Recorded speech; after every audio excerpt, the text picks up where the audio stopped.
रामराजे निंबाळकर फक्त साताराच नाही तर संपूर्ण महाराष्ट्रात परिचित असलेले एक मोठं नाव. नगराध्यक्ष ते विधान परिषदेच्या सभापतीच्या पदापर्यंत त्यांचा राजकीय प्रवास राहिलेला आहे. थेट राजघराण्यातील असल्यामुळं त्यांच्याभोवती नेहमीच एक वलय राहिलेलं आहे. पण राष्ट्रवादीची दोन शकले झाल्यापासून रामराजे राजकीयदृष्ट्या स्थिर राहिलेत. पक्ष फुटल्यानंतर त्यांनी अजितदादांना साथ दिली, पण विधानसभा निवडणुकीत मात्र त्यांनी उघडपणे अजितदादांच्या विरोधात जात तुतारीचा प्रचार केला. तर आता स्थानिक स्वराज्य संस्था म्हणजेच फलटण नगर परिषद निवडणुकीत मात्र ते शिंदेंच्या धनुष्यबाणासोबत आहेत. त्यामुळे फलटणमध्ये मात्र मोठ्या प्रमाणात राजकीय वाद निर्माण झालाय. त्यामुळे रामराजे नक्की कोणाचे असा प्रश्नसुद्धा उपस्थित झालाय. त्याचाच आढावा आजच्या व्हिडिओमध्ये आपण घेऊयात. नगर परिषद सार्वत्रिक निवडणुकीत नगराध्यक्षपदाकरिता श्रीमंत अनिकेतराजे नाईक निंबाळकर विरुद्ध शमशेरसिंह नाईक निंबाळकर अशी थेट लढत होणार आहे. या निवडणुकीत रामराजे यांचे पुत्र अनिकेतराजे नाईक निंबाळकर फलटण नगरपालिकेच्या नगराध्यक्षपदाची निवडणूक शिवसेनेकडून लढवणार आहेत. तर भाजपकडून माजी खासदार रणजितसिंह नाईक निंबाळकर यांनी ऐनवेळी त्यांच्या भावाला नगराध्यक्षपदाच्या निवडणुकीच्या रिंगणात उतरवलेलं आहे.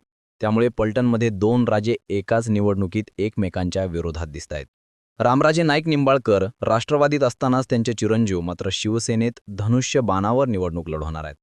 महायुतीत भाजप राष्ट्रवादी काँग्रेस एकत्र आहेत. सातारा जिल्ह्यात भाजपनं विधानसभा निवडणुकीत आपली ताकद दाखवली होती. पण या निवडणुकीत केवळ भाजपला रोखण्यासाठी सर्वजण एकत्र आलेत. त्यात आता शिवसेनेला रामराजेंची साथ मिळाली आहे. आता सुरुवातीला रामराजे यांचा राजकीय प्रवास पाहूयात. रामराजे नाईक निंबाळकर हे फलटणच्या निंबाळकर घराण्याचे 29वे वंशज आहेत. उच्च शिक्षित असलेले रामराजे राजकारणात येण्यापूर्वी ते प्राध्यापक होते. रामराजे यांच्या राजकीय कारकिर्दीची सुरुवात नगराध्यक्षपदापासून झाली. त्यानंतर त्यांनी 1995 मध्ये अपक्ष उमेदवार म्हणून विधानसभेची निवडणूक लढवली आणि विजयी झाले. त्यावेळी सत्तेत असलेले शिवसेना भाजपचं सरकार अपक्षाच्या मदतीनं सत्तेवर आलं होतं. त्यामुळे रामराजे यांनी शिवसेनेला पाठिंबा दिला. त्यामुळे त्या शिवसेना भाजप युतीच्या काळात कृष्णा खोरे विकास महामंडळ स्थापन करण्यात आलं होतं. त्याचे ते उपाध्यक्ष सुद्धा होते. राष्ट्रवादीच्या स्थापनेनंतर ते राष्ट्रवादीमध्ये आले आणि 2004 मध्ये ते जलसंपदा मंत्री झाले. त्यांनी आमदार झाल्यापासून नेहमीच लाल दिवा पाहिलेला आहे. रामराजे यांच्या राजकीय जीवनाची सुरुवात मगाशी म्हटल्याप्रमाणे नगराध्यक्ष पदापासून झाली. त्यामुळे रामराजे यांनी आपल्या मुलासाठी आता शिंदे यांच्या शिवसेनेसोबत जाणं पसंत केलंय. लोकसभा निवडणुकीत ते अजितदादांसोबत होते. त्यावेळी त्यांनी भाजपचे उमेदवार रणजितसिंह नाईक निंबाळकर यांचं काम केलं. कारण फलटणमध्ये नाईक निंबाळकर यांना 1,10,561 मतं मिळाली होती, तर धैर्यशील मोहिते पाटील यांना 93,333 मतं मिळाली होती. पण वर्षभरापूर्वी झालेल्या निवडणुकीत त्यांनी शरद पवार यांच्यासोबत हातमिळवणी केली होती. पण या निवडणुकीत अजितदादांच्या उमेदवारानं बाजी मारली.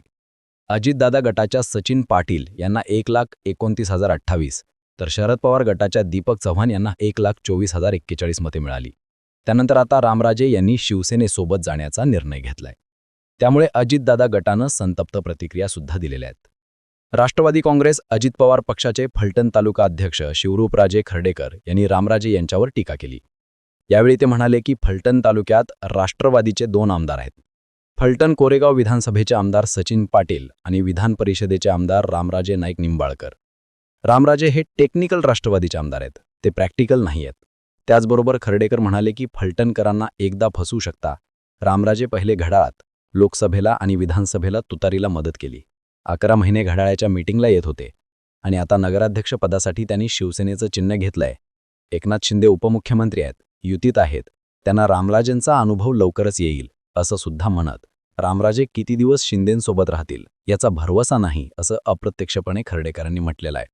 दरम्यान फलटण नगर परिषदेमध्ये राजे गटाची सत्ता होती, पण गटातील एक खंदे समर्थक हे गट सोडून जात आहेत आणि हा सत्ताधाऱ्यांसाठी मोठा धक्का मानला जातोय. राजे गटाला भगदाड पाडण्यात माजी खासदार रणजितसिंह नाईक निंबाळकर, आमदार सचिन पाटील व शिवरूपराजे खर्डेकर यांची महत्त्वपूर्ण भूमिका राहिली आहे. पद्मावती नगरमधील राजे गटाचे 25 वर्षापासूनचे निष्ठावंत कार्यकर्ते आरिफ बाबासाहेब पटेल यांनी पक्षाला रामराम ठोकत राष्ट्रवादी काँग्रेस शरद पवार गटामध्ये प्रवेश केलाय. यावेळी मला तिकीट तर दिलंच नाही, पण मला अपक्ष उमेदवारी अर्ज भरू नये म्हणून माझे AB फॉर्म घेण्याचं किंवा अपक्ष लढण्याचे अधिकारही काढून घेण्यात आले. मला अर्ज भरण्यापासून रोखण्यासाठी एका ठिकाणी बसवून ठेवण्यात आलं असा आरोप आरिफ पटेल यांनी केला होता. त्यामुळे राजे गटातही खळबळ उडाली होती.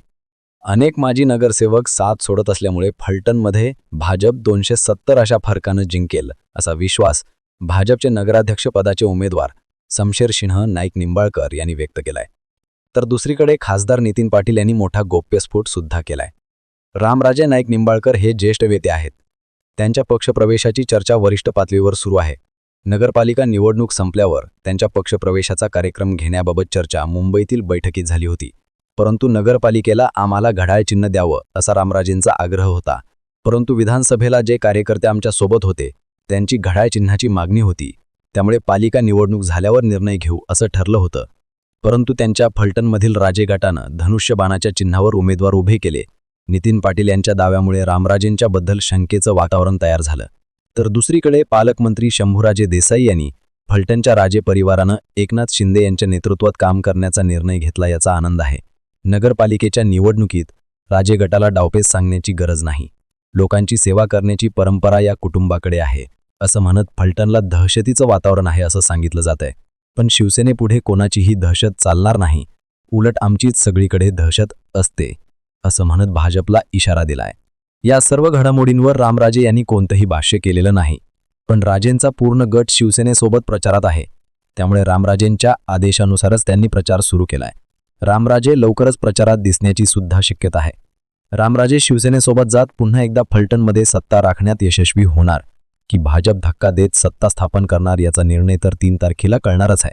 पण याबद्दलचं तुमचं मत काय आम्हाला कमेंट करून नक्की सांगा आणि अशाच माहितीपूर्ण व्हिडिओसाठी आजचा आवाज चॅनलला सबस्क्राईब करायला मात्र विसरू नका.